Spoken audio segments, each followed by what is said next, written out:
અયોધ્યામાં શ્રી રામલલ્લાની પ્રતિષ્ઠાને લઈ અમદાવાદમાં રામકથાનું આયોજન કરવામાં આવ્યું.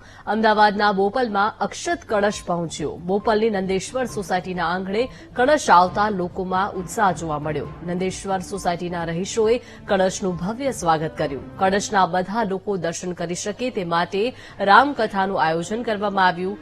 ઘેર ઘેર કળશ લઈ જઈ અક્ષત એકઠા કરીને અયોધ્યા મોકલવામાં આવશે.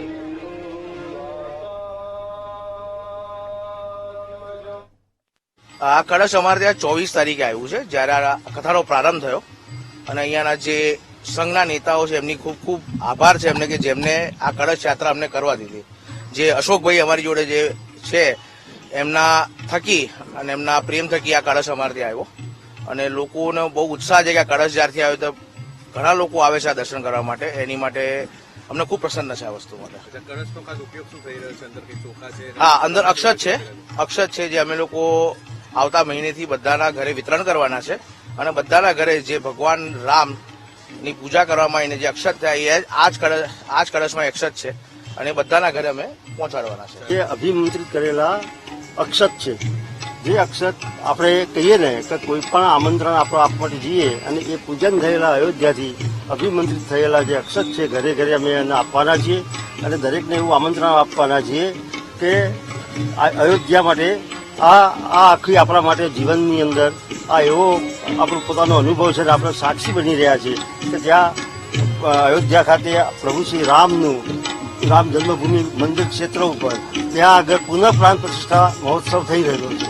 તો આ કળશની અંદરના જે અક્ષત છે એ ઘરે ઘરે દરેકના ઘરે અમે આપવાના છીએ. ભગવાન શ્રી રામચંદ્ર મહારાજ સદીઓની પ્રતીક્ષા પછી આજ અયોધ્યામાં બેસવા જઈ રહ્યા છે. આવતા મહિને 22 જાન્યુઆરીએ ભગવાનની પ્રાણ પ્રતિષ્ઠા થશે. એવે વખતે ભારતના ખૂણે ખૂણે આજે અક્ષત કળશ મોકલવામાં આવ્યા છે. એની મહિમા છે. ભગવાન રામલલા તરફથી ભારતના જનજનને આ એક આમંત્રણ છે કે બધા અયોધ્યા પધારે અને આ અક્ષત મૂકવા એ આમંત્રણનું પ્રતીક છે. એટલે આ અક્ષત કળશ ભારતના ઘરે ઘરે જાય અને દરેક જનજન મનમાં ભગવાન રામની છબી ધારણ કરી જે ભગવાન રામલલા સદીઓ પછી આપણા અયોધ્યામાં બિરાજવાના છે એમને ભગવાનનું સ્વાગત કરે એવો ભાવ છે અક્ષત કલશની યાત્રા પાછળનો.